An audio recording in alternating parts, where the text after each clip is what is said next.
ప్రభుత్వంతో మాట్లాడి ఈ రాష్ట్రానికి కుంకి ఏనుగులు తెప్పించారు.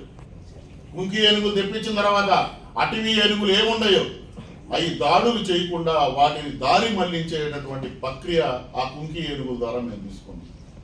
లేదు కుంకి ఏనుగులు పనిచేయట్లేదంటావా, నువ్వు రా, కుంకి ఏనుగుల దగ్గర నిన్ను కూడా వదిలిపెడతాం. కుంకి ఏనుగులు దారి మళ్లించినా లేవా నువ్వే సాక్ష్యంగా ఉండు. కానీ నీకు తెలిసి మాట్లాడుతున్నావో తెలియక మాట్లాడుతున్నావో, లేదు జగన్మోహన్ రెడ్డి దగ్గర నువ్వు మెహర్బానీ కోసం మాట్లాడుతున్నావో మాకైతే అర్థం కావాలి.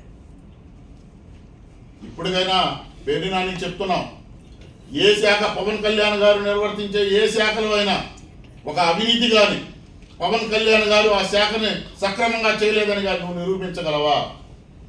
మాట మాట్లాడటం చాలా ఈజీ, మాట మీద నిలబడటం చాలా కష్టం.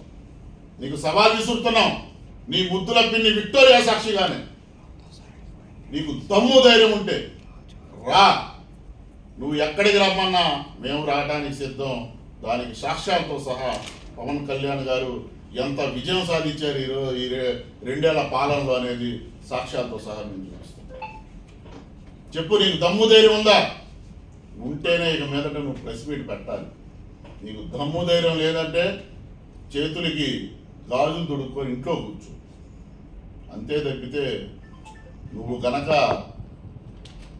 అవాకులు చవాకులు నేను పవన్ కళ్యాణ్ గారి మీద పేరుస్తానంటే రాబోయే రోజుల్లోనే కాదు, అతి తొందరలోనే నీ బందర్లోనే నీకు గుణపాఠం నేర్పాల్సి వచ్చింది. పేరుని నాని ఒళ్ళు దగ్గర పెట్టుకొని పవన్ కళ్యాణ్ గురించి మాట్లాడేటప్పుడు, ఆయన వ్యక్తిత్వం గురించి మాట్లాడేటప్పుడు నోరు అదుపులో పెట్టుకొని మాట్లాడితే నీకు మంచిది, నీ పార్టీ వైఎస్ఆర్సీపీ పార్టీకి మీ నాయకులందరికీ కూడా మంచిదని ఈ పత్రికా ముఖంగా మీడియా ముఖంగా నేను హెచ్చరిస్తున్నాము. జాగ్రత్త, ఖబర్దార్.